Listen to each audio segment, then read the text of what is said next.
Yes.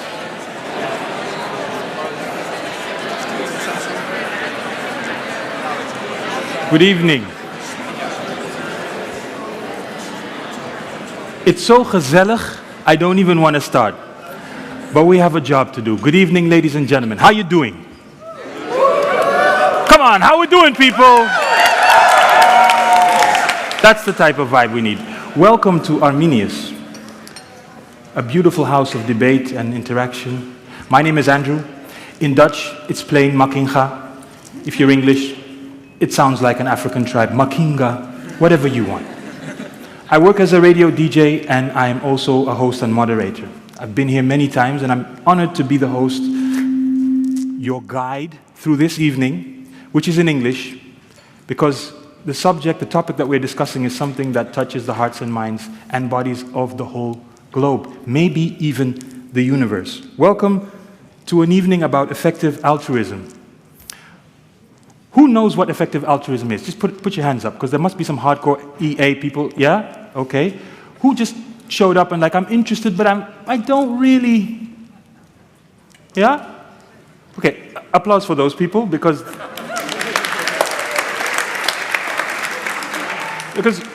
we live in a challenging world. If you turn on your television screen, or if you don't even watch TV on one of those many devices that we use, the screens are filled with headlines on a daily basis that could make you sad or even depressed. We have major challenges as humanity, climate change, wars.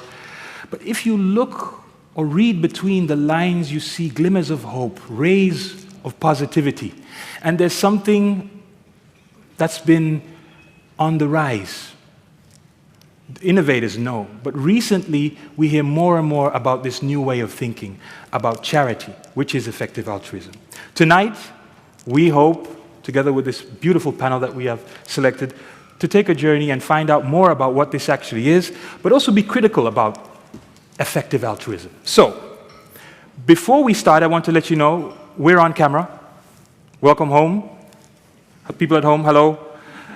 If you don't want to be on camera, or if you don't want your picture taken, there's a beautiful, lovely person here taking pictures for a newspaper. If you don't want that, you can move upstairs so you stay off camera. So that's that. The other thing is that we have an evening in 3 parts. The first part, we're going to explore EA with none other than Rutger Bregman, who wrote an article for the Dutch news website, The Correspondent, where we will just explore the main, the foundation of the thinking behind EA. And then James Herbert will join us. He's the director of EA Netherlands, also here with us. And later on, we will invite 2 distinguished critics.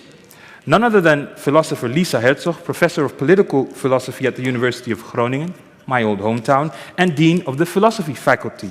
And we're also delighted to welcome Robert Dur, who is professor of economics at the Erasmus University here in Rotterdam, and is one of the most prominent economists of the Netherlands, and also chairman of the Dutch KVS, which is the oldest association of professional economists in the world. That is absolutely nuclear forces we've got over here. Give them all a very, very big welcome.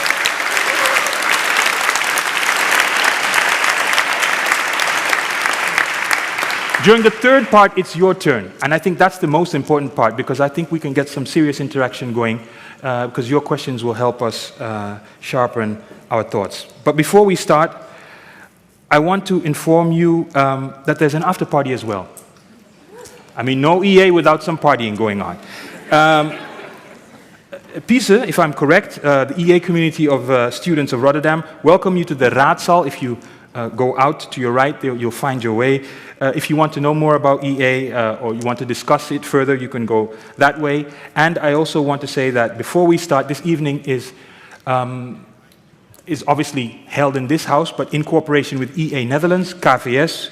I would like to thank Huub Brouwer, Assistant Professor of Ethics and Political Philosophy at Tilburg University. Yeah, you go ahead. Nederlands Gesprekcentrum, Studium Generale, and Pise Rotterdam, obviously. Thank you all so much for your cooperation. But now, oh yeah, and if you're at home, you can send in questions online and join us in the debate. But for now, I would like to welcome to the stage a superstar, bestseller author, wrote the book Humankind, A Hopeful History, Rutger Bregman.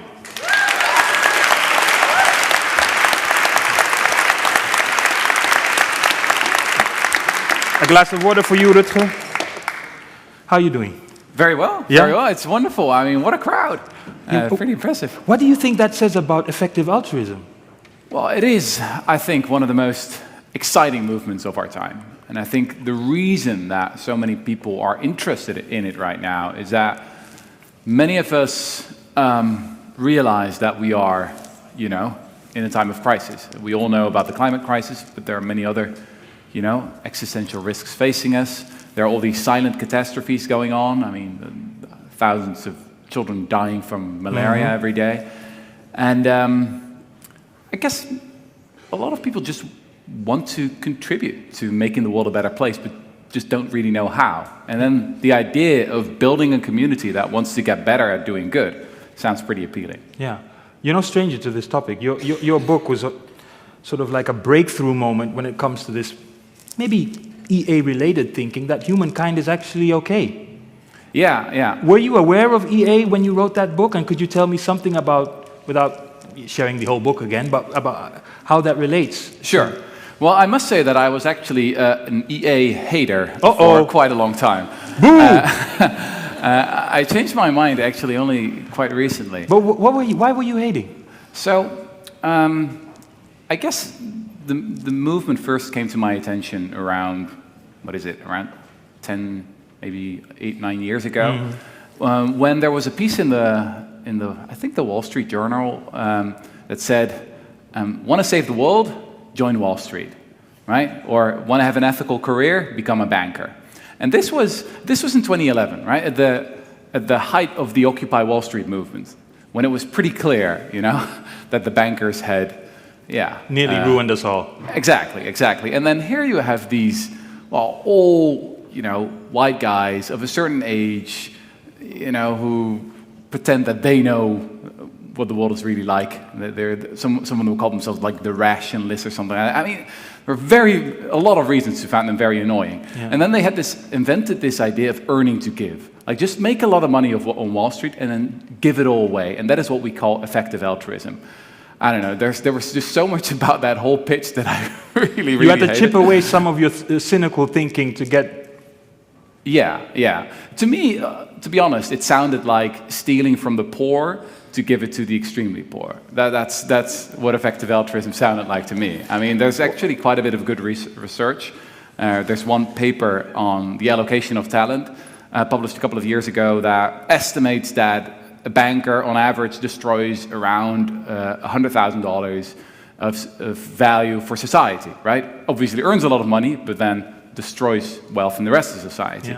Yeah. So, I don't know, it didn't seem super appealing to me. It was actually only later that I changed my mind, when I started meeting people in the EA community. Do you still remember the first time that you were like, let me moonwalk out of my negativity and just... Yeah. I guess, so one of the reasons was a bit personal that I became interested in effective altruism again. As you mentioned, my book was quite successful, and then, I had some money on the bank, and I was thinking like, I clearly don't deserve all of this, right? A book market is very much the winner-takes-all market, where it's just a small number of bestsellers, for some reasons, sell a lot of books. So I was again interested in the question of how do I donate most effectively? And then you just have to come back to effective altruism, because this is a community that has thought long and hard about that. You have become one of them. Well, not just yet. I think it really changed for me when I was at a conference, effective altruism conference in London, and I was just astounded by. I'd never been to a place like that where like almost everyone was vegan, which is very weird. All right. Did you hear how he said that? I mean, that's normally like 1% of the population, and I had recently turned vegan, which is, an interesting experience sometimes, especially, on family occasions. But here was described. Most people were vegan. A lot of people were giving it like a really big chunk of their income to charity. Like more than 10%, like the big chunk. Yeah, exactly. Yeah. And the craziest thing, actually quite a few people had donated a kidney. I was like, these people are for real, right?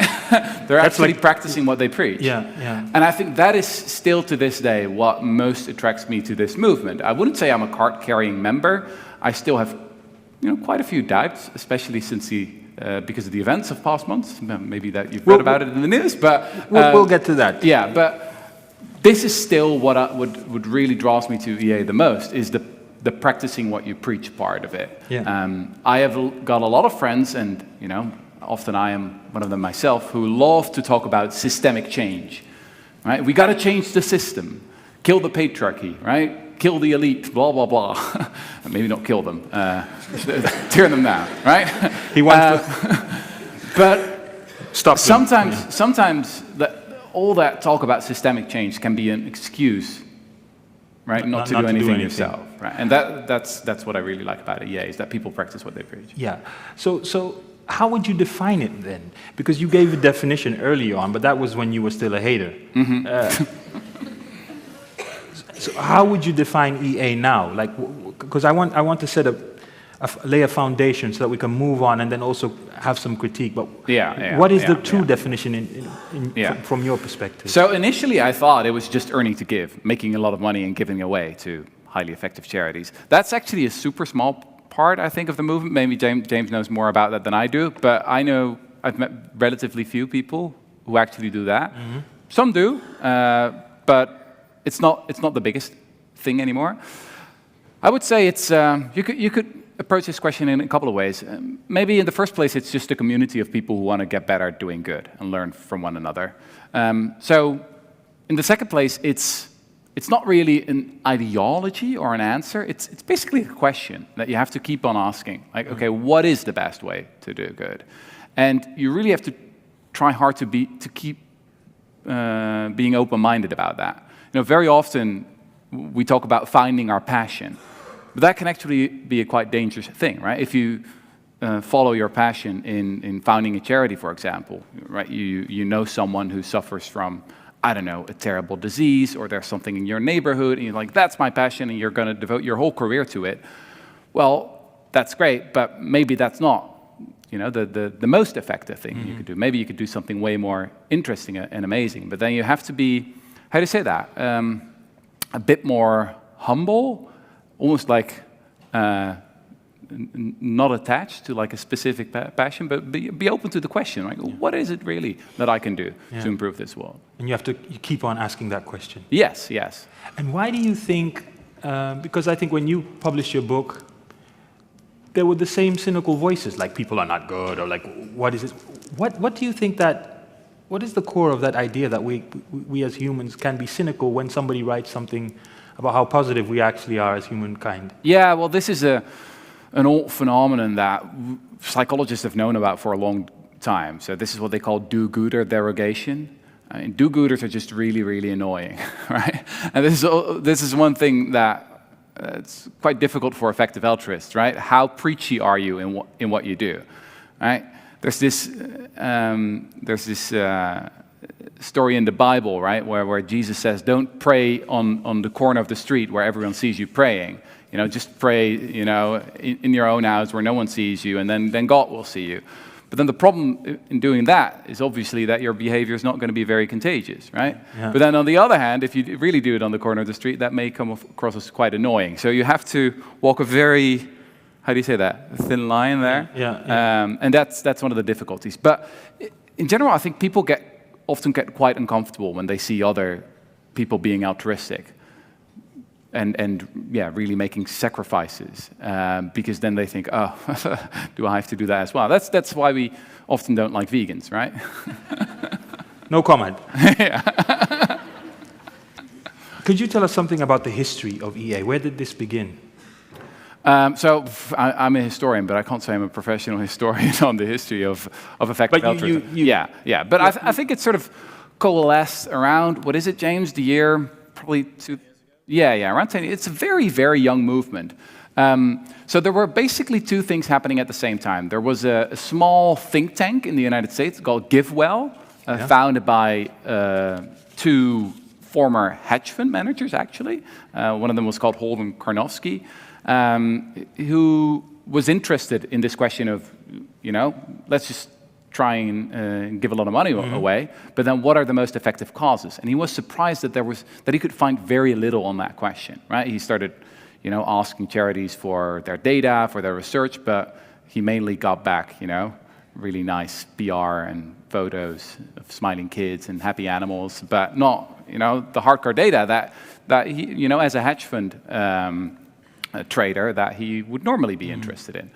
So that's one thing that happened. GiveWell was founded, but then on the other side of the Atlantic Ocean, there was this guy named Toby Ord, a young philosopher, who had made a calculation. He had calculated that he would earn in his career around £1.5 million as a philosopher, as an academic, and that he would need only around £500,000 to basically survive. And he said, well, I can give away $1 million. I mean, he's actually going to do that. And he gave an interview about that. And then there was this other young philosopher called William MacAskill, who's like, I don't believe that. This guy, that can't be for real. And they met up. I think the story is it was someone somewhere in a graveyard. And these philosophers are weird people. But anyway, they came together and said, well, let's actually try and build a community around that. So that was in 2009, I think, when Giving What We Can was founded. And Giving What We Can is basically a group of people who've pledged to donate at least 10% of their income to highly effective causes. Yeah, I guess that's when it started. That's when it starts. But let's continue and ask James Herbert to join us on stage. James, give him a round of applause, James.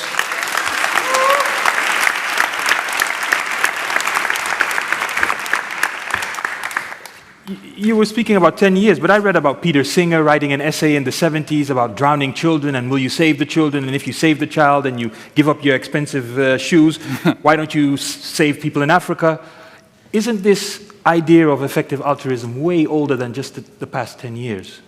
That's true, yeah. You can go back to Peter Singer's work in the 70s, where he was using the provocative thought experiment about the drowning child. You can go even further back to the utilitarians a couple of hundred years ago, and effective altruism draws a lot from that school of thought. And yeah, all of a sudden, for some reason, 15 years ago or so, a couple of philosophers, a hedge fund guy in the US, and a few others were like, oh, maybe we should try building a movement around some of these ideas. Yeah. And why that happened, history is often contingent, and this could be one of those things. How interesting is it that hedge fund guys got involved? What does that say about the changing world we live in? Or is it just a coincidence that it was hedge fund people who joined this? Well, I think it's probably something to do with hedge fund workers. In this case, they have a lot of opportunity, and they recognize the privilege that they had, these particular ones, and they had a lot of quantitative training. So they were like, oh, okay, well, how can I use my abilities and my capital to do as much good as possible? So it kind of makes sense. When did you personally start thinking about your privilege and moving beyond that and getting organized with the EA movement in the Netherlands? For me, well, when did I first start thinking about my privilege? I don't know. I guess, I don't know, my nana's watching this evening. I think she was probably a useful person to teach me about how lucky I was. So, yeah, from a very young age. But my first contact with effective altruism was when I was coming towards the end of my studies. What did you study? I studied in the Netherlands and in the UK, and I'd studied philosophy. You're one of those weird guys at the Exactly, graveyard. one of those weirdos. Okay. I apologize. And because I had studied philosophy, I had absolutely no idea what I wanted to do, and nobody else knew what I should do either. Some people are very good at philosophy, like Lisa, and they managed to turn it into a career. I was not that good. So I was Googling frantically, trying to figure out how I was going to make a living and do good at the same time. Yeah. And I came across the website 80,000 Hours, which was founded by William MacAskill, who Rutger mentioned earlier on, and a couple of others. And they founded that organization because they were like, okay, so we can do good with our money, but we can also do good with our career. You can add it up, and it turns out you'll spend about 80,000 hours at your job. Maybe sometimes feels like a bit of a grim statistic, but it's also an incredible opportunity. And they wanted to help others make the most of that opportunity. So they set up an organization to research that question and to provide advice. And then a few years later, I was frantically Googling and found that organization and found their advice very useful. And that's how I first got involved. And so what did you then do in the Netherlands? Then in the Netherlands, well, you fast forward a few years. Yeah. And I'd been living in Hungary for a while, actually, and came back to the Netherlands after that. And I was Googling, basically, and found out that there was a Dutch community here in the Netherlands. I started volunteering with them, and I was struck by, like Rutger was when he went to his first conference, just, okay, one, they're very smart people, very curious people, very analytic people, but most of all, just incredibly kind, caring people. Like, they see the issues in the world, and they viscerally feel it. They're driven to right the injustices that they see. And like Rutger says, they really practice what they preach. And I was like, oh, wow, that's an incredible bunch of people. I'd like to get more involved. Yeah, so you joined them. So yeah, well, they advertised for a job, and I was like, oh, I'd like a job doing something like that. I'll get paid. God bless Google in your life. Yeah, and so yeah.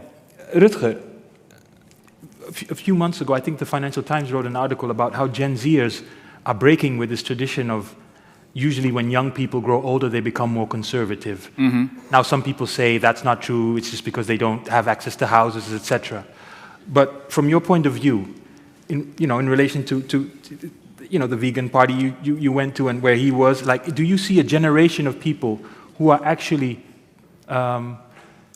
thinking in a different way and holding themselves accountable, not only pointing to companies or older politicians or whoever? Absolutely. So, just for a bit of background, I spent the last, say, 1.5 years studying the British abolitionist movement, which is probably the mother of all movements in the late 18th century. The fight against initially the slave trade and then slavery itself. And there were some very important figures back then, Thomas Clarkson, for example, but one of them was also the politician William Wilberforce. And there's a biographer of Wilberforce who said that his whole project was about making doing good fashionable again. And I thought that's basically what I see happening in our time. I guess when you grew up in the 90s, it was quite fashionable to be a cynic, right? It was like, I don't know, you were listening to Nirvana or something like that, and nothing else matters, and blah, blah, blah. And that's a bit out of fashion. Those days today. are over, yeah. Yeah, exactly. It's quite in fashion to have ideals and you values. can still love Nirvana, but you won't be... Sure, yeah, sure. yeah. You can still listen to it, but not practice it, or at least practice something else. So I was actually recently visiting my old student societies, the small student society in Utrecht, and I was just struck by the generational difference. I felt old already. I mean, I'm 34, but when I was a member, I remember we had 2 vegetarians, and we made fun of them all the time, and I was probably the worst bully. We never discussed any issues around sexual harassment. At least there was no official policy or anything like that. There was very little discussion around climate breakdown. With my the small group, like the disputes, we flew around Europe with Ryanair. Never had any discussion about it. And now when I was there, I mean, all of that was on the agenda. And actually, I think around 10-20% of the members had turned vegetarian. All the collective meals were plant-based. I was just astounded what a difference in just 10 years. Just in 10 years. I think that's a point of entry for us to go to some questions. What I like about tonight's audience is that we have all younger people, older generations. We're quite inclusive and diverse. So I would also like to see some of that reflected in the questions from the audience. We'll get to the critical aspects of EA later on. But if there's anybody who has a question when it comes to comprehending what this EA thing actually is, I think now is the time to either ask James or Rutger a question. Is there anybody who'd like to? Don't do this to me. Oh. I see Madame. Yeah, please stand up and wait for the microphone, and then we'll go to you. Okay, we'll start with you and then move to... Okay, so Rutger told us that it's not about giving effectively, or that's not the main part of the movement right now. So it's about doing other things. But could you be more specific as to what that exactly means?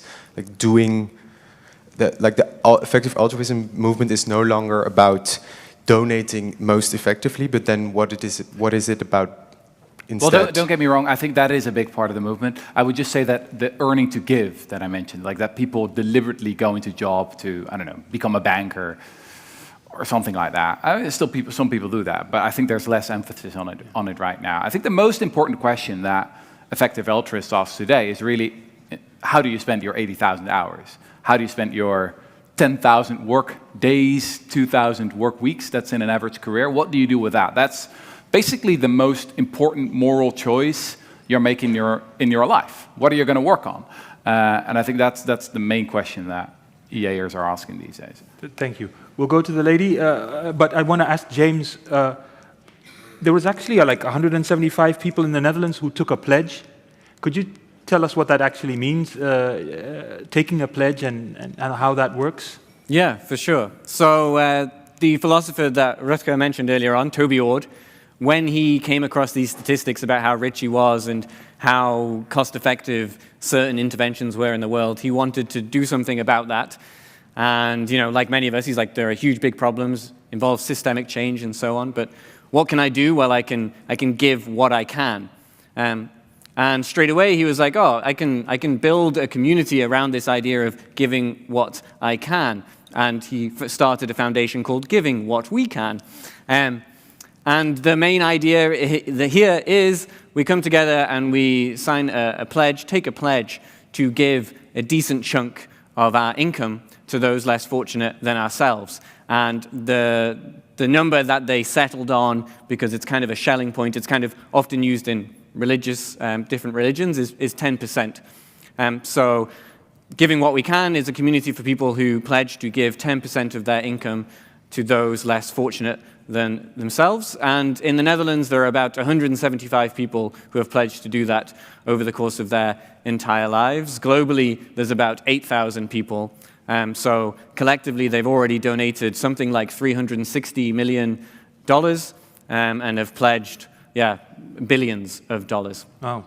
Rutger, what do you think of that? And well, maybe one important thing to add there is that a lot of people could listen to this and think, oh, well, that's good for those rich people, that they're so, happy with their philanthropy.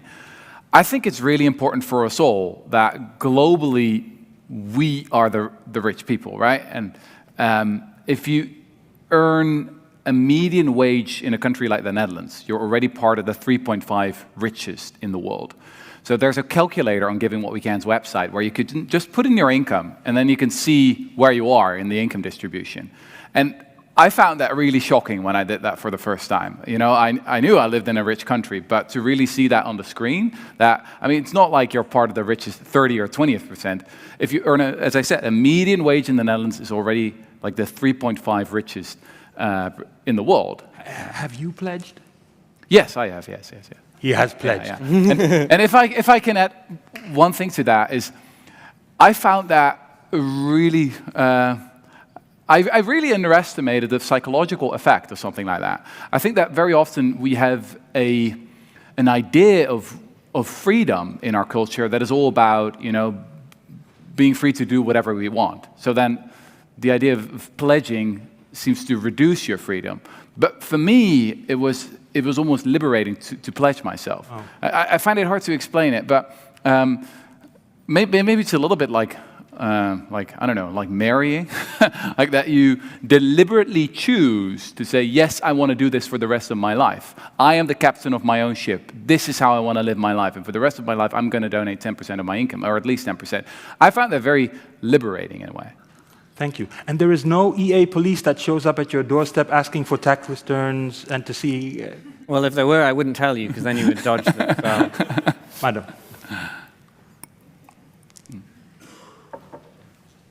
Thank you.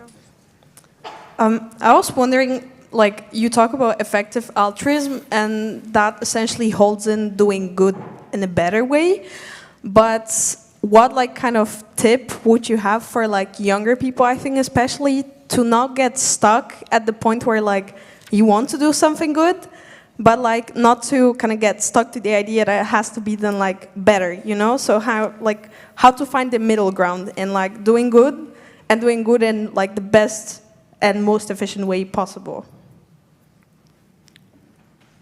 That's your question, man. Oh, man. Yeah. You got the easy one.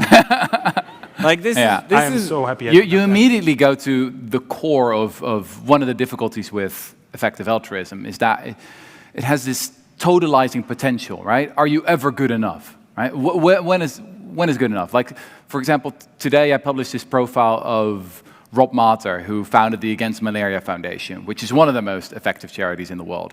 I mean, GiveWell, the think tank that I just mentioned, has calculated that if you give around $5,000 to the Against Malaria Foundation, they save one child's life. And that's based on the most rigorous evidence we have.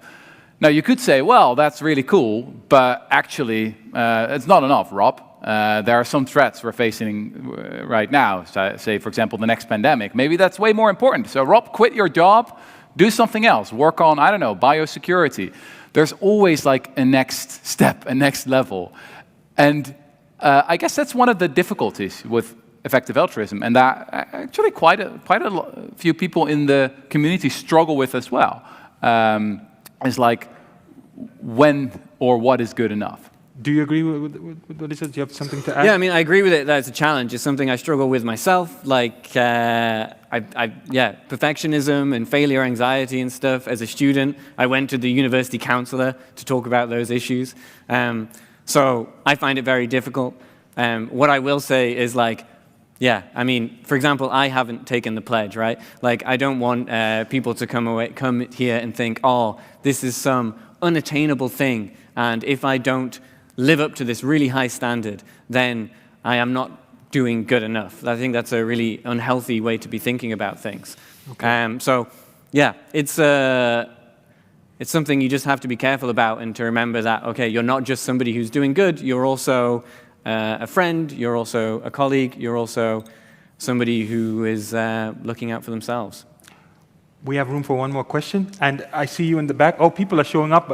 We'll be back with more questions later on, so don't forget. Sir.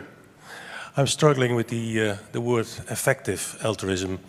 If I pick up your Davos presence, said, why don't you pay taxes? What's wrong about paying taxes as a way of effective altruism? Mm-hmm. When I speak with Americans, they tell me that it's no good to pay taxes to the government, that they better do it themselves. Mm-hmm. The other thing is, there are numbers and numbers of NGOs trying to do effective things in the world. I can't see how a loose-hanging organization has a better mechanism of delivering benefits to the world than these organized structures. So I'm struggling with it. Mm-hmm. Is that a question? Yeah, I think that's... It's a short... You're getting us into the critical aspect way before, but let's just get a short answer to this. Thank you for... I think that's a really, really good point. So there's quite a lot of billionaire philanthropy that is maybe just a distraction from their corrupt business models and their tax evasion and their tax avoidance. So we need to be very critical of that, obviously. But then on the other hand, taxes are not a supplement for highly effective philanthropy. If you pay your taxes in the Netherlands, you mainly show solidarity with yourself, right? We get a lot in return for our taxes, right? We get great infrastructure, great schooling, great healthcare, etc. We get a lot of that. And if you pay your taxes, you give almost nothing to the fight against malaria, for example. I mean, governments, even an incredibly rich country like the Netherlands, spends very, very little on aid. We'll get into aid later on. I think it's just not. Yeah, for me it's and right. You obviously you pay your taxes first, but then on top of that, if you can afford to, I think clear.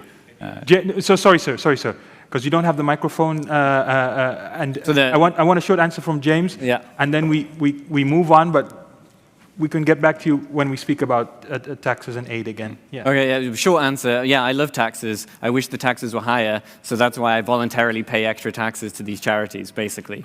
And then the effectiveness of the NGOs, I would encourage you to have a look at the research that has independently evaluated their effectiveness. And it is incredible to see how effective they are compared to even the most effective government programs in the world. I can't convince you here this evening, but I would encourage you to go have a look and check out what they've published. Are you satisfied with the answer, sir? Yeah. You could give him the microphone, so then I don't want to leave him hanging, and then he. I wasn't specifically trying to be critical. I just had a question. Yeah. Oh, okay. Yeah. I just want to clarify it. Yeah, yeah. Thank you for the answer. Okay. Thank you. Well, but it was a good question. It was a very important question. But what's also important is our next speaker, our next guest. I would like to call Lisa Herzog on stage.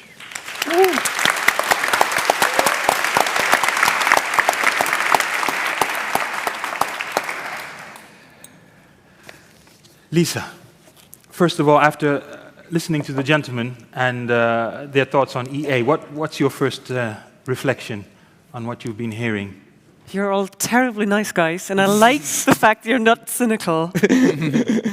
You might also be barking up the wrong tree. Because I do think that the systemic change question needs to be back on the table, and I think effective altruism is just not radical enough. I mean, it's taking the world as we know it, not changing power structures, and giving money. And I'm not against this. I try to do it myself. But I think we really need to have a much more radical approach, questioning how does this money get earned in the first place? Why do we have jobs where you earn so much money? Is it really plausible that some person can earn 300 times what other persons do? Is that in any way deserved? I don't think so. So I think we need to do both. We should donate money, yes, but we need to put the question of power and systematic change on the table. And I was just thinking, imagine all these talented people who are now effective altruists had joined the labor movement with the really disadvantaged people in the world and had really tried to change the structures, challenge capital. We don't know where we would stand, but my sense is maybe even in terms of effective altruism, we might be more effective by doing that.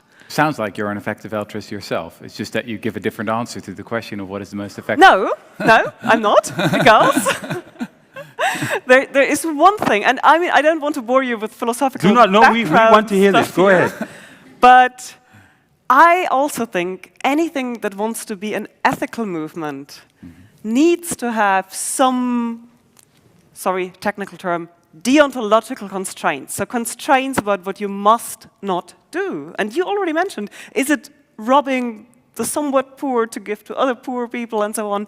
I think to be an ethical movement, you need to have some consensus on what you would not do. And I think ethical altruism is also evolving, and it has taken on board some of these early criticisms about, well, if you're a banker, you're basically robbing other people, and then you want to give a bit of it back, thank you very much. But I think you need to have a stronger emphasis on not contributing to the exploitation and refusing to be part of certain structures. I studied economics. I got all these ads for, consultancy, going into banking. Lots of my friends did, and we really discussed this very hard. Is it justifiable to go into these jobs? Some decided yes, others decided no. I was on the side of no, because I thought there are certain things that you should just not be part of. Lisa, thank you. Thank you. I saw some people who were like, go ahead, go ahead, it's okay. You mentioned the word labor. Saying labor is like saying Satan nowadays. Yeah, like labor. Oh. Why is it that labor is so not sexy, but calling yourself an effective altruist is nearly reaching hip? No, you just say it is hip. It's hip. It's hip. Okay, I'm just trying to be. I don't want to, It's hip. It's hip, but is it cool? No, but you really took time to mention this and mention organizing, old school organizing. I think there is a certain affinity between effective altruism and taking jobs where you do not really challenge things and doing online activism, connecting online with other people, which I also do, which is very nice, but it's not the same as the kind of organizing that really tries to change political power structures. And I'm not a union organizer myself, so I admire those people greatly, but I think structurally speaking, we need more bodies in the street to challenge the powers that be. Gentlemen. And that's old-fashioned organizing. Anything to say? Well, I mean, not to brag, but I have been a body in the street on one occasion when I lived in Hungary, which some of you, are there any Hungarians in the audience? There is? Hey! Shut up. Jonaput. I lived in Hungary, and I don't know what your opinion is of the system in Hungary, but I would argue that's a place where systemic change would be really valuable. And I was involved in the protests over there. I was a body in the street.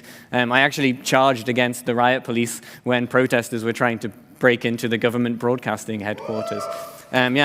So yes, I do think back in the day, quite a few people were criticizing effective altruists for neglecting systemic change, and I think that criticism was fair. But however, I think things have changed drastically, and one example of that is an organization called the Social Change Lab, which was incubated by a really interesting organization, Charity Entrepreneurship. And this organization conducts and disseminates research into the power of social movements and protests, and tries to figure out which kinds of protests, which kinds of social movements have the most impact and really make a difference in the world. So thanks to great criticism from people like Lisa, I think the effective altruism movement is learning and is taking these systemic issues much more seriously than it perhaps once did. Go ahead, Lisa. I find it very interesting that there's always this language of entrepreneurship, and there's a big focus on measurement, and I find this at least one-sided. I think there can be good ways of being an entrepreneur, but being an entrepreneur in the world that we currently live in is very often associated with the young male genius that somehow reinvents the world, and it's a narrative about individual effectiveness that is sort of at the other end of the spectrum compared to collective organizing. And I know that they would probably protest a lot and say that's not what we mean, but what this shows is that I think a lot of effective altruism, and that's not asking the question, but trying to give answers. In trying to give answers, it follows very much certain economistic and managerial epistemologies. So it uses, for example, very much randomized controlled trials, which are a way of studying impact in the world where you do one study in one village and then another study in another village, and you try to make it statistically comparable. But it's a very culturally insensitive epistemology, I would say. It assumes that once we've proven that between these two villages, policy A was better than policy B, that this then also holds for villages C and D and E and so on, which from an epistemological perspective, like the philosophy of science perspective, and what are we doing here, I think is really superficial. But you know what? The most brutal critique of these randomized control trials was, I think, written by a brilliant economist named Eva Vivaldi, who's an effective altruist herself. So that again, I mean, it's like it's all about the question, right? Yeah. So if randomized control trials are not the answer, then we got to open the debate again and again. And I think in doing so, one thing that I think I don't know, maybe effective altruists are now also doing this. But what I would love to see would be more actual dialogue with the people that you want to help. I often have the impression that it's very much this, I mean, the critical term would be white savior syndrome thing, where you fly in and drop a bit of money and you try to do so in the most effective way, but you don't actually talk to the people in the places. And I mean, giving them just money without any strings attached is already a very emancipatory way.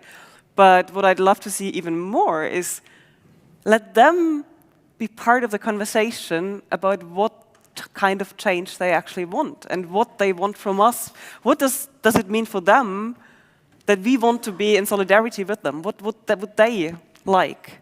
Thank you so much. I think it's time to get an economist in, because you spoke about epistemology. Yes. We have a brilliant economist, Robert Dur. Come to the stage, please. Have a seat. Yeah. Robert, what's your take? You heard Lisa speaking about epistemology and the economy and... Yeah, so I'm actually I'm a big fan of RCTs. Thank God. A big fan of I'm a big fan of good RCTs. Okay, so saying like, you have village A and village B, and one is control, the other treatment, and then we compare, and then we assume that it would also hold for village C. This is talking about a badly designed experiment. What we need are good experiments, and I think we badly need those RCTs in order to learn much better how we can do good for the world, because oftentimes we just don't know what the effects of policies are, of initiatives are. So I think we should be curious, we should be open to evidence, and that's actually one of the things that I really like about this effective altruism movement, the focus on evidence.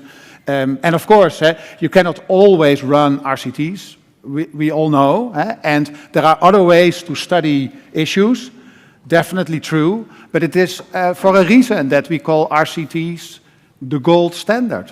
And so whenever you can do them, and I think we can do them much more often than we currently actually do, we should try and do it. Lisa? I still think that it will never get us to that level of precision that the methodology sort of seems to presuppose, because it's a moving target. By the time you've done your trials, and if you want to do them well, then they take longer, and then things will change. So social conditions are always changing, and you also have the performativity of economic theory. I mean, this is getting technical, but I mean, how could we ever be so precise in measurement? I also think we don't have to be. And I think... Yeah, but I think on that we agree. So people who say, look, I did the perfect RCT and now we know how the world works. I mean, you are right, the world is changing all the time. And so what may hold today, it may not hold tomorrow, right? And so we should have continuous learning, and we should continuously also question received wisdom. And we never reach precise... Just one more point, because I didn't understand everything, but I do get the point of agency. And sometimes it feels like the global South has watched the West climb up a house with a ladder, then pull the ladder up and say, come upstairs, follow our emissions. But we don't have a ladder. Well, that's too bad for you guys.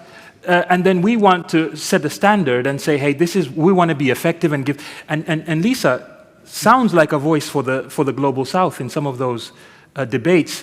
What's your take on her point when it comes to... So if I understand this correctly, then this is arguing in favor of, being in close contact, letting the people say how they feel about things, what they find important, and I'm all in favor of that. I mean, this is also part of what I would call like a good RCT. It has broad measurement, so not only the things that we think are important.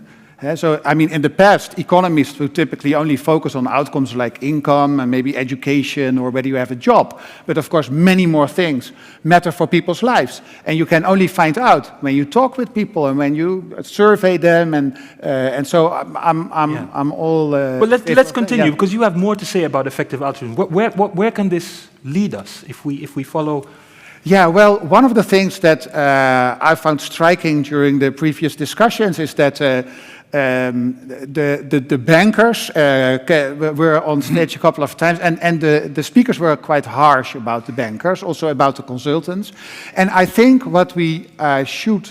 I think we should be more careful about that, because 2 years ago there was a really interesting lecture. It was supposed to be here in Arminius, but then it was COVID, so it was online. Yet it was really nice, and some of you were also there. It was a summer evening lecture was by Robert Dur, and he talked about immoral work. immoral labor market. So the idea that some types of labor are less moral or even immoral, whereas other types of labor are more like moral. And so he surveyed a big group of people, and then indeed, you get the same kind of picture. So what do people think are immoral jobs? Well, it's the bankers, and it's the people working for tobacco industry, and it is the people working in the gambling industry, bankers, consultants. You can, and it's easy to predict what comes out of that. But then he also presented an interesting model. And in the model, it was the case that, the people that move into a particular sector also determine how the sector is run. And so if we all start saying all the time that all the bankers and consultants and the people in tobacco industry are the immoral guys, who only care about making a lot of money, and then, I think this may become a self-fulfilling prophecy. So only people who are like that may move into those sectors and run them in a very bad way, So maybe what we need in those sectors is more people at the table who, also with an effective altruism in mind. At the banks, at the casinos, and at the tobacco companies. Yeah, now this was theory, so Roberto presented theory, so we don't know whether that's true. Yeah. And so that's also one of the things that I think is really important to do for the effective altruism movement. Interesting is point. to gather more evidence on this. So to talk with people, effective altruists, who moved into those jobs, and we know there are some people like that, no? There are bankers who moved into these sectors, and there are other. So I think we should interview them, maybe make a book about them, and let them talk about whether they felt they could influence. Do individuals change or beat institutions, or does it take more than one person? So I think that if you're alone, it's super difficult, maybe even impossible. Okay? But when you're in a group of 2 or 3, then it becomes more easy, right? If you're the only person at the table, then you are the problem. If there are more than just a single person caring about these issues, then it becomes the problem. How do we deal with this? And so. Yeah, I think it requires some courage to speak up. And so, there are many students tonight, but there are also people who already have a job. And sometimes in meetings, you may wonder, is this now the way that we should go? And then, I think it's important to try and have the courage to speak up, and also try to find partners who, may speak with you. Lisa. What if the industry you go into should actually not exist? Then this model doesn't really work so well, because you will not abolish your own job. I think there are lots of morally gray industries where you can try together with others to do better. I would say academia is one of them. But I think some industries should not exist in the current form or at a much smaller scale, and then I don't think effective altruists should go into them. They should refuse to lend their talents to these industries. They should, make it stigmatized to go into them, because then they don't get good people anymore, and they will maybe shrink. That would be my model. So my personal political opinion is close to yours, So if it would be up to me, many of those industries they either would not exist or be much more strictly regulated. But the fact is that they aren't, right? And so I think that has also been said already, that also, effective altruists should also be politically active. They should also be politically active, because the only way, I think, in which we can reduce those immoral industries is through politics. They will not stop to exist themselves. Maybe we can improve them by answering them, but in order to reduce them in size, we need regulation, taxation, we need rules, we need politics. I would say that the point here is that there are just so many different roles to play in any movement. So, for example, if we think about the systemic issue of the way we're treating our animals, I think it's one thing that really speaks for the EA movement. It's basically the biggest funder of animal advocacy in the world. So, that's systemic change, right? There's no other movement that spends so much resources on that particular issue. And it's pretty clear that you need many, many different people, right? You need lawyers, you need managers, you need, people who are willing to donate their wealth, but you also need hardcore activism. So actually one of the top charities that's often recommended by EA organization is called the Humane League, which is a little bit similar to Rutger Dur in the Netherlands. Well, they're pretty brutal, you know. They love these corporate campaigns where they basically take a CEO and drag him through the streets, right, and say shame, shame, shame. I mean, that is very, very effective. So that's one of the top charities recommended by effective altruism. So I think it's really this idea that, oh, we should just talk about. I guess that's the issue I often have, is that, and what I see a lot of my friends are doing, and what I've done, you know, in a big part of my life, is just sitting in your chair and saying, we need systemic change, right? We don't get involved in this, and blah, blah, blah, and then we go on, and No, nothing but what really you're changes. doing now is you're sort of co-opting all activism and all people trying to do good as effective altruists. Because it becomes so broad that everyone who's trying to change the world, make the world a better place in whatever way, is sort of an effective altruist. No, If that's really. the definition, No. I'm fine with it. Then I'm one myself. No, But no. I It think is because the Humane League is particularly effective at this. It's really good, but there are hundreds there of are lots of animal other charities. organizations that are probably also very effective, but they're not part of the movement, right? Of the effective altruism movement. Well, if they would be really, really effective, they would definitely be recommended by. But that, so there's another NGO called Animal Charity Evaluators who do a lot of rigorous research in that space. So I think that's just really good to be curious and to ask that question. And then I want to go back to want to change the world Robert. for the better, right? What I want to understand is, if you have a bunch of people who are doing good, you want obviously the people to know who's doing good. So you need to rent an office so that you can have a computer, so that you can send out tweets to tell everybody in the world who's doing good. That means you're organizing. So is effective altruism, is it an organization? Because the way Rutger is speaking about it, it's as if it's a huge organization. Yeah, I mean, okay, yeah. Is effective altruism an organization?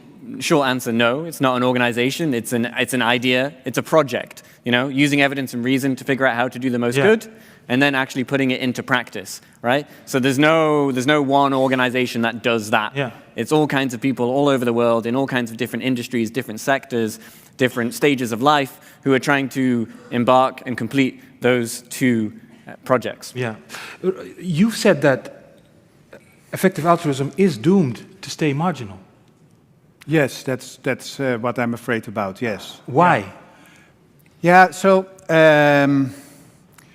I think that effective altruism is not a great fit with the human nature of most people.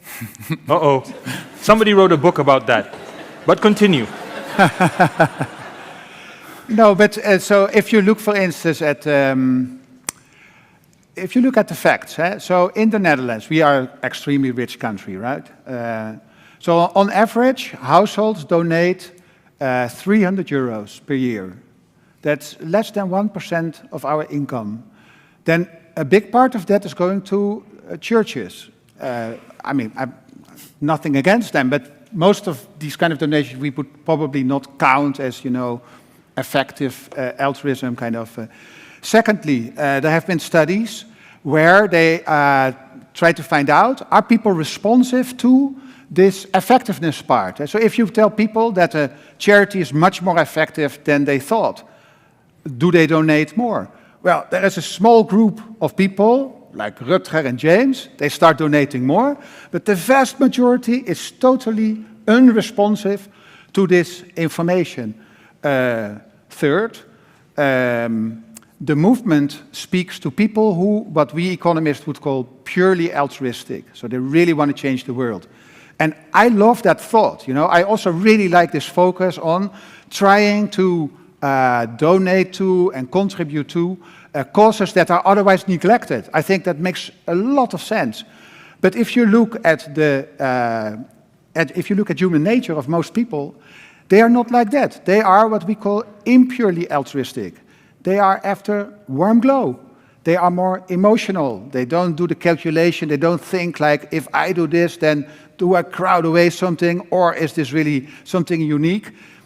It doesn't seem to be part of human nature. And so, all in all, so you could of course say, oh, you know, but we have just started, it's just 10 years old, and there's a new generation and all that.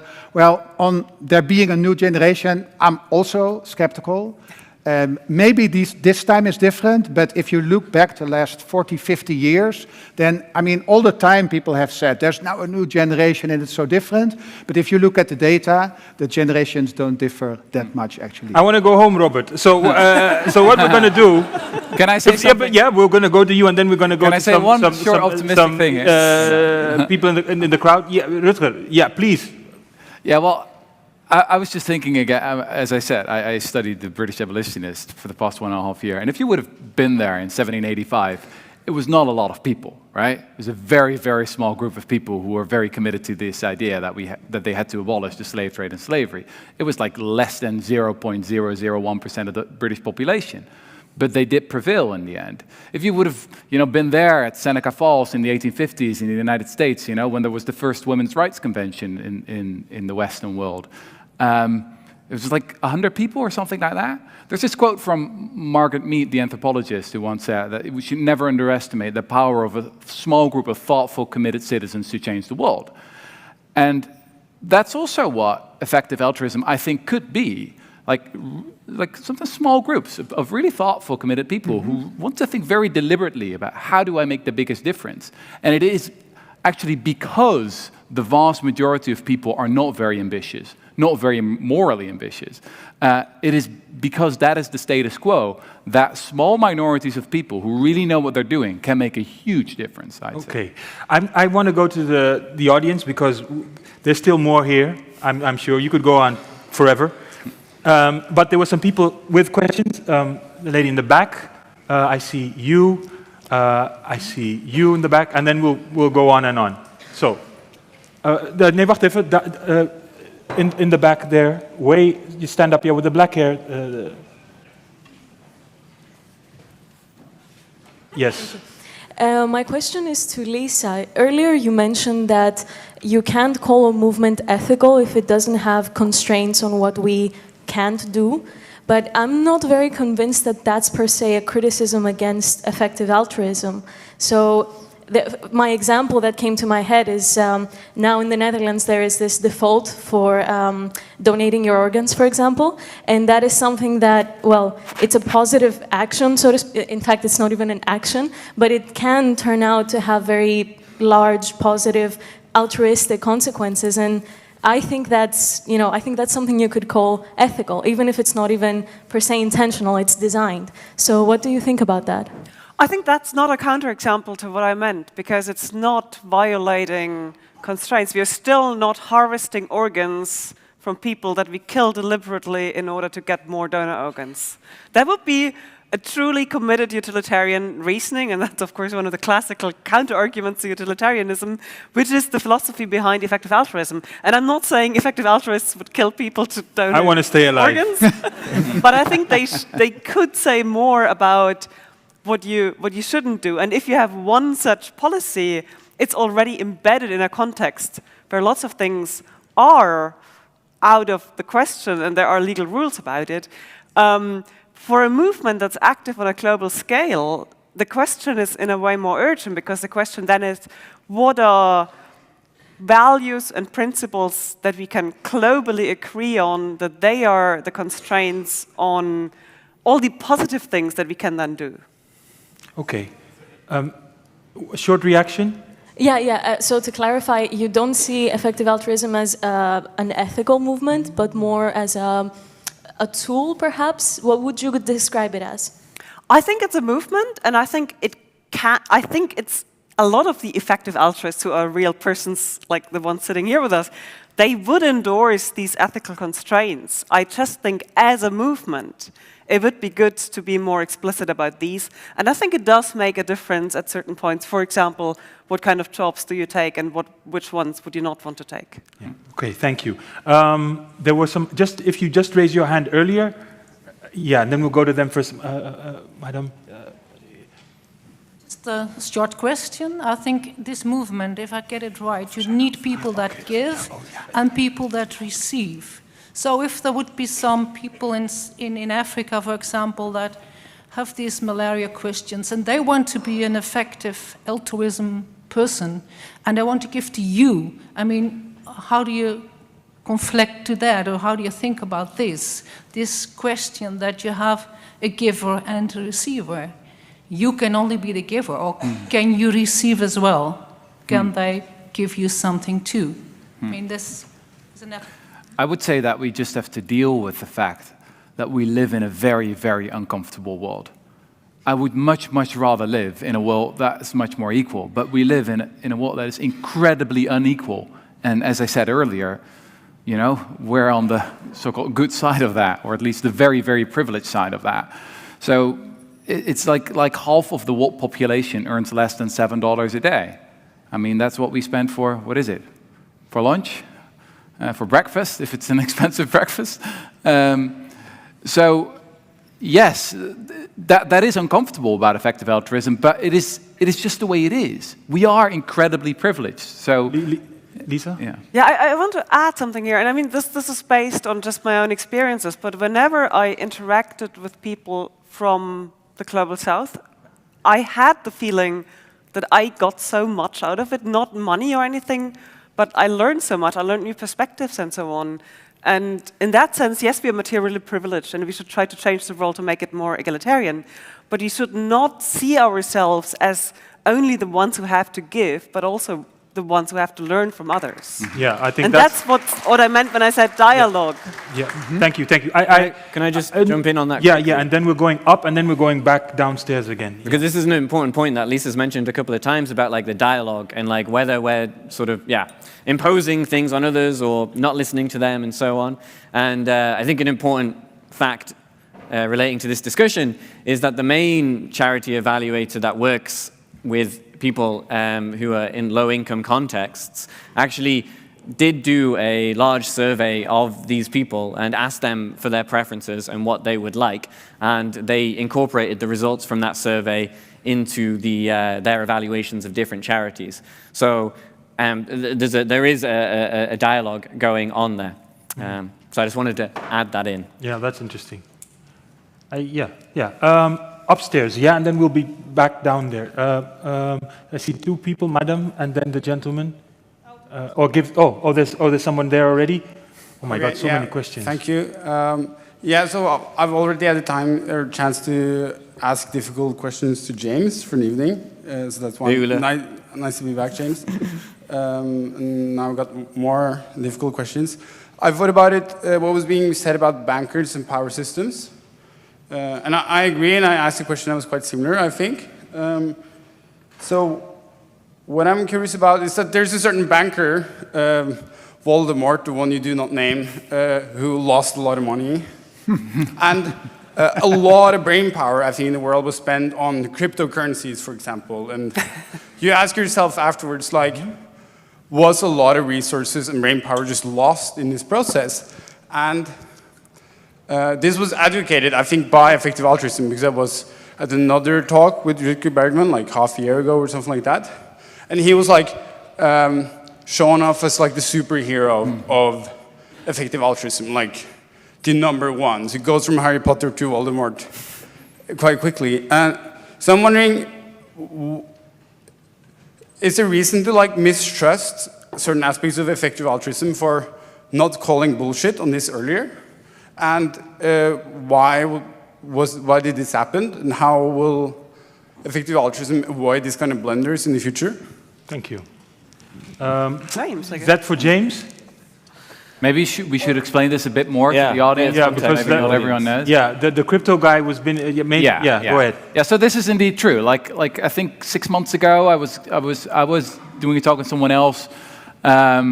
Gave a talk as well and said, like, this guy, Sam Bankman-Fried, he's one of the heroes of the effective altruism movement. I mean, he's become a huge billionaire. He's built this crypto platform, FTX.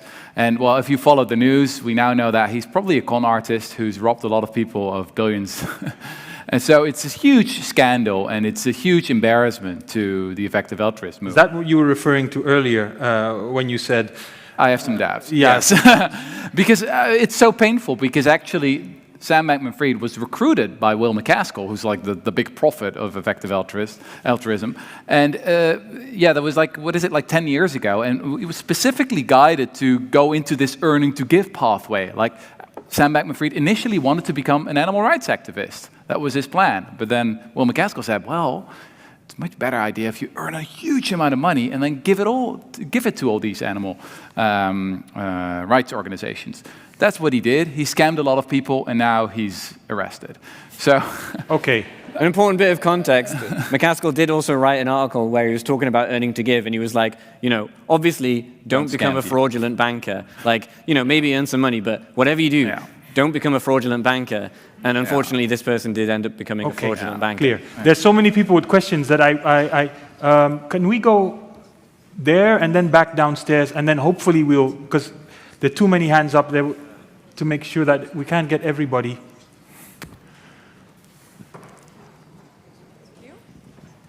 Hi, thank you so much, Joel, for your input, especially Lisa. I sympathize more with her point. So a bit my question is to James or Rutger, how do you see the future? Because what I'm missing a bit on this conversation is effective altruism a means to an end, or is it the end on your discussion?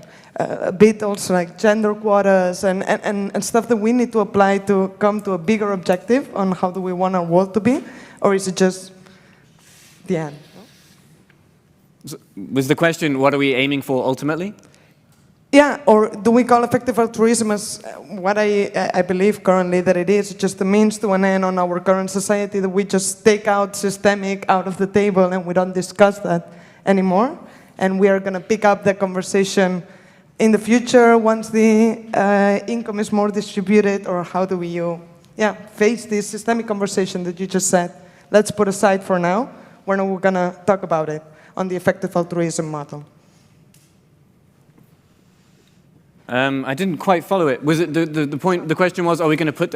I wouldn't say that we're putting to one side the systemic issue. I think increasingly effective altruistic organizations work on systemic issues. So that's definitely not being put to one side. Go ahead. I understood the question, correct me if I'm wrong, to be what's the vision of the future that effective altruism would work towards insofar as it is also going for systemic change. Okay. In an ideal world, effective altruism should not exist. Yes, correct. She said, is it a means to the end, or is it the end, she said. So one very clear example is that we'd love a world where we've ended factory farming. If you look at the animal rights movement that basically started in the 60s, 70s, and there's been very little progress in the last, say, 50 years. I mean, the amount of vegetarians and vegans has stayed around the same. It's like 1, maybe 2% of the population. The number of animals that get slaughtered every year is going up and up and up. And as people become richer, they actually eat more meat. There's a lot of talk now about, plant-based meat alternatives in the Netherlands, but still consumption is not really going down of meat. So I think it's really, really important that we have effective advocacy here and effective activism. And after these 50 years, we ask ourselves the question, okay, how are we going to actually make this end? Because it is one of the great atrocities of our time. Yeah. We've got more and more evidence, hard scientific evidence that these are sentient creatures that suffer terribly in these factory farms. Mm-hmm. So how are we going to end it? And I am super happy that, especially in the last, say, 5 years, we are finally making progress, especially on what I think is probably going to be the most important solution, which is like really good meat alternatives, clean meat, plant-based meat, etc. And again, there's no movement anywhere in the world that does so much work on this issue as effective altruists. Robert. Yeah, so I repeat myself, but I think we need more RCTs. And here are RCTs on... oh, gosh. RCTs on how to convince people to, act in a more responsible way. Okay. And that we all take better care. Why not just also laws against certain atrocities? Okay, so on that as well, I would say, as we discussed before, so there are several ways. And one is the political way. And I also believe that people who are part of the effective altruism movement, if they still have time and energy, they should definitely also be politically active, because once you can convince political parties, for instance, the people in the parliament responsible for government aid, we discussed about government aid before, right? I think there's so much to do there in terms of making it more evidence-based and also increasing it, because it's super low, no? So it has dropped from 0.8 of the GNP to 0.65. And it used to be up to 1%. I mean, in 2016, the Dutch government spent 4.5 billion euros on aid, but of that, 10% of that amount was kept to take care of refugees. Exactly, and then on top of that, also a bigger and bigger part of it is conditioned on it also being good for the Dutch economy. Yeah. And I mean, we should just be ashamed about this. So I think we should try and, convince politicians, but I'm not sure whether we will be able to, convince them sufficiently. So on top of that, I think also we need to try and find out through RCTs how we can convince them. Okay, RCTs. We're gonna, Short reaction, and then a few more questions, and then it's oh my God. So like number 1, 2, and 3, I think on the effective altruism shopping lists are like the eradication of animal suffering. Number 1. Number 2 is the eradication of extreme poverty. There's 700 million people in the world who are living on less than $2 per day. And then number 3 is probably making sure that we don't accidentally blow ourselves up, either through a nuclear war or through extreme climate change or the next pandemic, or, we've all seen crazy things going on with ChatGPT and Bing now through AI doing something weird. So those are the concrete things that effective altruism is aiming for. Okay. There was somebody in the back had their hands up quite some time. The gentleman with the glasses. And sorry, I can't promise everybody to get a question through. Hi. First of all, I'm from the global south. Let's say Greece, so kind of global south. You're hanging in there. Yeah. Wow. And I could really relate with Ms. Herzog's comments about the white savior part. And my question is this: charity, or altruism in this case, always implies a relation between a benefactor and a benefactee. There is always a relation of power in this case, and then you should be grateful to your benefactor for helping you. And to make a point as well, helping people, good. Net benefit, absolutely good that it happens. However, my question is, why does effective altruism in this case choose to do things like one-off charities or yearly charities, which are very obtuse and they can be used as very much a PR tool, instead of looking to something that is more systemic, more boring, such as lobbying? My question also is more likely, why do you give a man a fish instead of teaching a man to fish?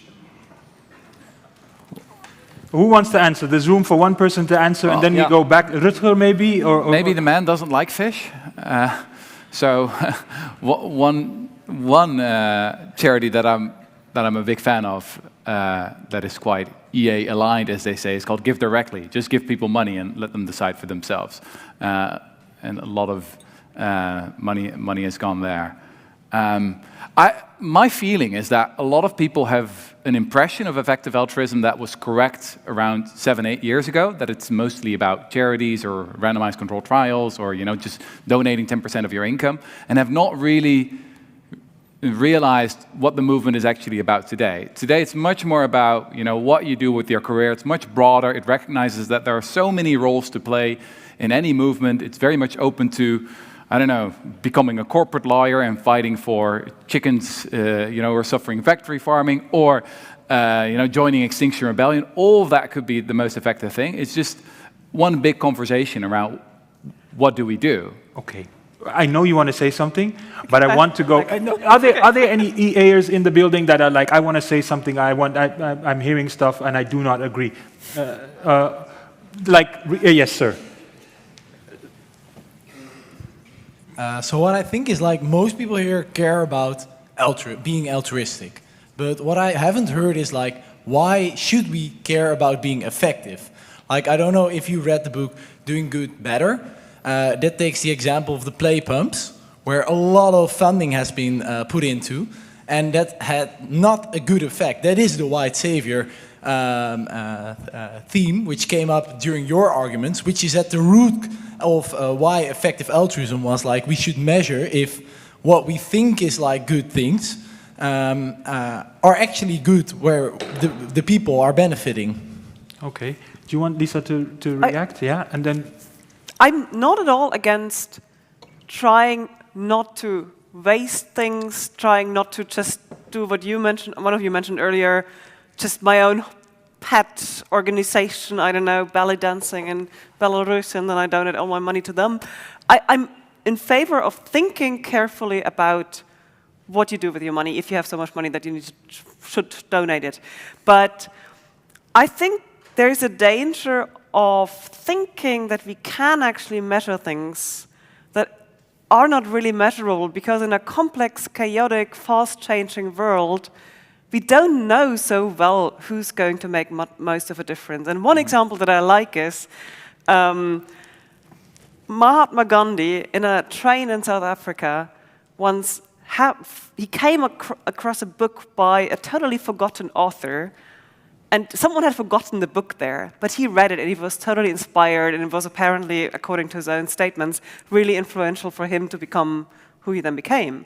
So that's the dream of all philosophers, that we write that kind of book that then after our death inspires someone. But never mind, what I'm trying to get at is, if we focus so much on what we can measure exactly, and is this charity a little bit better than another one, I think we're sort of missing the point which matters, which is that we all try to do something. And I think there's also something to be said for everyone finding a way where they can use their talents and their interests. And that sort of speaks to your point about how can you keep people motivated in the long run. Maybe donating money isn't the best thing. I think people should have the right to find that role in life where they can make a difference, a plausible difference, so not just anything, but also they don't have to optimize that, and they should have the moral permission to find something that suits their talents. Like you like being a journalist, you like being an organizer for effective altruism, I like being a philosopher. I think we can all play a role there, and we will probably not be able to compare, because who knows what's going to happen in 200 years, but the things that we did, we can't, Sure, I mean, it's the butterfly in the jungle thing. So the organization that James just mentioned, 80,000 hours, advises people, on career questions. Yes. And it often uses a quite simple framework here. It's like, first they ask, like, what are the biggest problems in the world? Like, what are the most important problems in the world? What are the tractable problems in the world? Can we actually do something about them? And what are the most neglected problems in the world, that no one's paying attention to, or at least not enough people are paying attention to? And then finally, what's your personal fit? Because, for example, something like the next pandemic is really, really important, but I'm not super good at biosecurity. But maybe I could, as a writer, write something about it and raise people's awareness. I think it's actually interesting, and it says a lot, about the effective altruism movement, that already in, December or January 2020, these people were shouting like, this is for real. When most of us were like, la, la, la, I was one of them, like, oh, whatever, this Chinese virus, I don't care. But you didn't have to be an effective altruist to take it seriously. But because this community was really focused on neglectedness, on the really big issues that most people are not paying attention to, many of them already in January 2020 were sounding the alarm. And they're doing so again right now. Because in hundreds of labs around the world, there are completely unsafe practices. And we're just not well prepared for the next pandemic. So it's really important that there's much more talent that goes into this field, and that they spend their 80,000 hours on protecting us and developing new technologies, developing the right policies, etc. Thank you. We have room for 2 more questions. I've had my back turned to the right side for you. So I'm going to look to the left side and say, is there anybody here?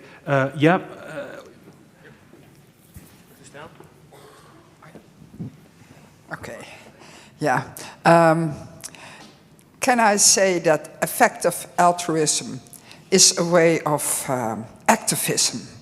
Are you an activist using your money to get goals? Or is it just to do good? Because that's what I thought at first. And now I think you're using the money, or I can use my money, to change the world. Yeah.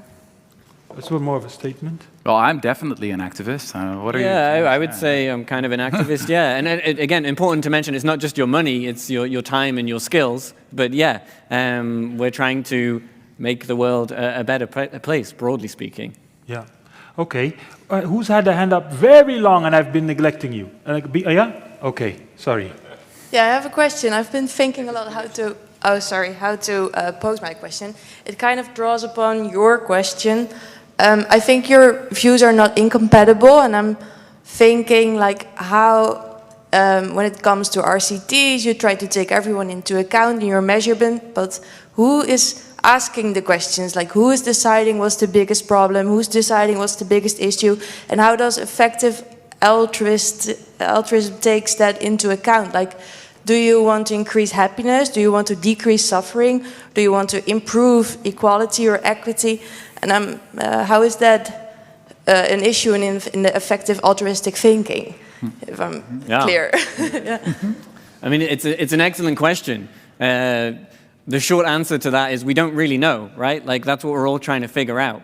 There are all kinds of answers to the question of what is doing good. There's one charity that thinks we ought to be aiming for maximizing like subjective well-being and evaluating charities on that outcome, right? Like not whether it's saving lives or whether it's curing malaria, but how does it make people feel? Other charities have different views. They think we should be doubling incomes. It's an active topic of debate. But instead of maximizing happiness, shouldn't you try to, which is almost the same, but still it's a different focus, try to minimize misery so that you focus on the worst of? Yeah, I mean, it could be like if you're trying to, say you're trying to increase the number of people that say, oh, I rate my life 8 out of 10 on a scale, right? You could approach that by reducing suffering or by adding something nice to their lives. Yeah. Thank you. Yeah, final?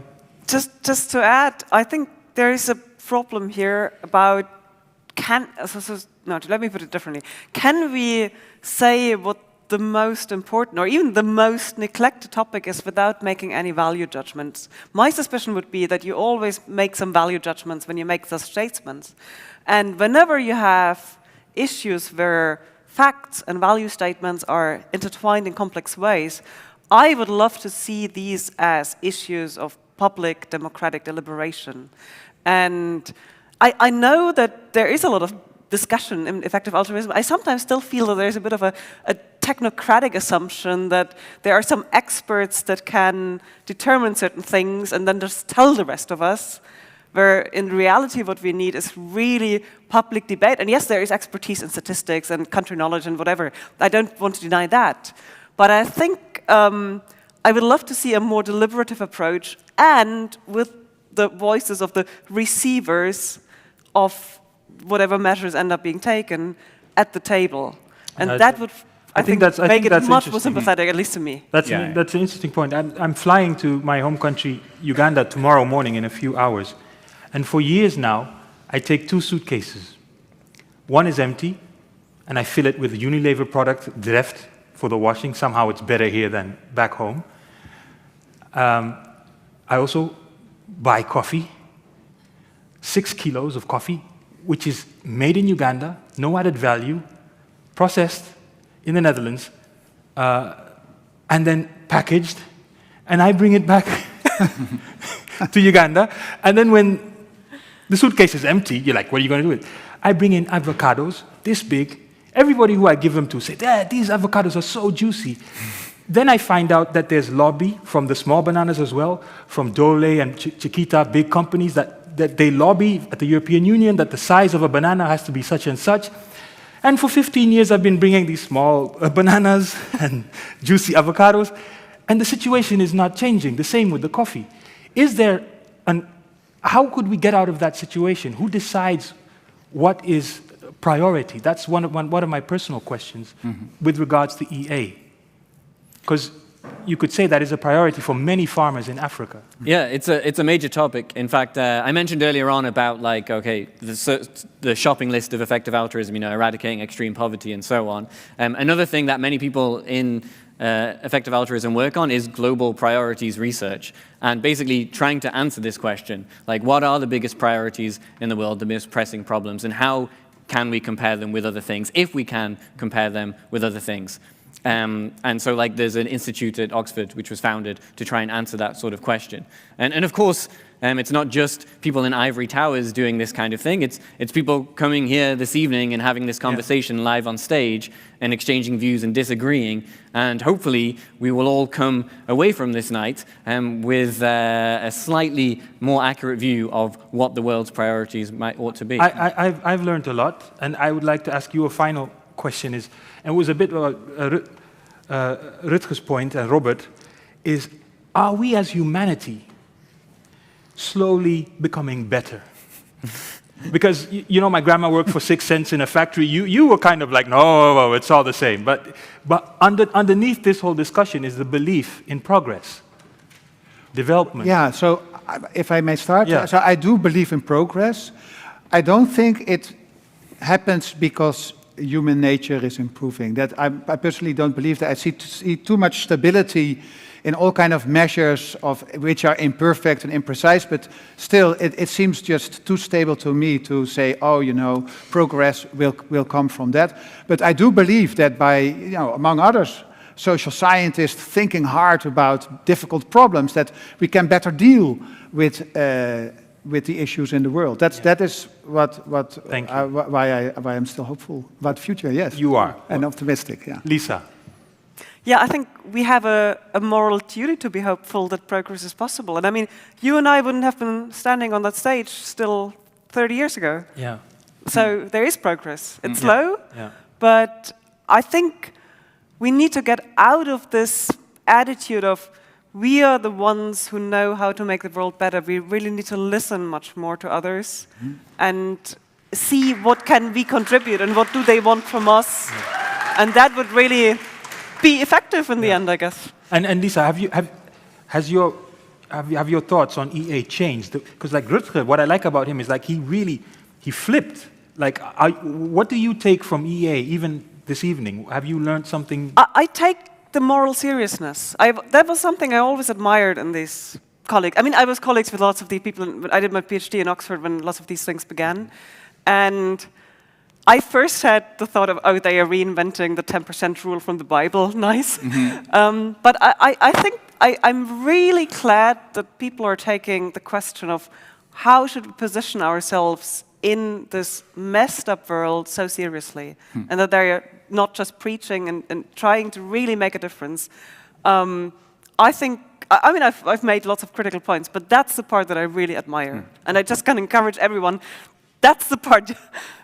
Become part of it. Thank you, James. Yeah, I mean, your original question is like, is there such a thing as progress, or is things getting better? Honestly, I really don't know. Like, I'm a big fan of the philosopher John Gray. He's from my part of the north of England, and he has this whole idea about like progress is just sort of a weird Western Christian myth, and is not actually a thing. And sometimes I'm partial to that. You know, maybe in relative terms, the number of people living in extreme poverty has decreased, but in absolute terms, perhaps it's gone up. Okay, maybe a lot of us are richer now, but that means we've enslaved many animals and they live in horrible circumstances, so maybe that's a net negative. Honestly, I really don't know. But all I do know is that maybe I can try and do something. And I know there are other people out there who are also trying really hard to do something. And I want to try and do that with them. Thank you. And Rutger, we started the night with you. What are your thoughts? One of the biggest experts on the history of abolition is a historian named Christopher Brown. He's basically spent his life trying to understand why this happened, why suddenly, you know, in the second half of the 18th century, there was a group of people who said, we want to, you know, destroy this institution. Slavery had been around since forever in almost every society, every culture. But then there was this small group of people, initially mostly Quakers, which was a very weird, radical Christian sect, who said, we really want to, radically change this world here. And what is so fascinating, both disturbing and hopeful about that history, is just how contingent it was. So Christopher Brown explains that if just I don't know, maybe a couple of people, like maybe a dozen or so, would have fallen off their horse, then maybe things would have gone in a very different direction. There was no abolitionist movement in the Netherlands. There was no, or hardly any abolitionist movement in France. It was mainly philosophers in France, actually, talking about human rights, but not actually practicing what they preached. There was nothing in Portugal, almost nothing in Spain. Here in the Netherlands, actually, there was at one point, there was a small petition there were actually 3 very small petitions that were signed by a couple of hundred people. Then 10 years later, there was a petition against the Catholics. Well, 200,000 people signed that one. Basically, here in the Netherlands, we abolished slavery because of British pressure. There was no movement whatsoever. But in Britain, it was very different. And there was just a small group of radically committed people who really believed they could change the world. And I find an enormous amount of inspiration in the moral seriousness of those people. They realized that there's no such thing as the moral arc of history. History is just history. It's just one damn thing after another, as they say. It's really up to us. Right? We make that history, and if we realize the power we have, I think we can make a huge impact. Thank you, and I look forward to a book, obviously, about the abolitionists. Is that coming? Yeah, we'll take a couple of years. Because to segue into that, the abolitionist movement, I think there would have been no abolition without the black people, of course, who have been in resistance since they were put on the boat. And I think, yes, you had people like John Brown, white men, that had the first terrorist acts, but the essence is the black resistance is the coursing thread in the anti-capitalist movement. And I think when we balance both of those stories and we get more perspectives like we had today, I think things will be very interesting. And I would like to thank you all, because I now know why I should have gone to university, because, God damn it, these guys are smart. Could we give them all a...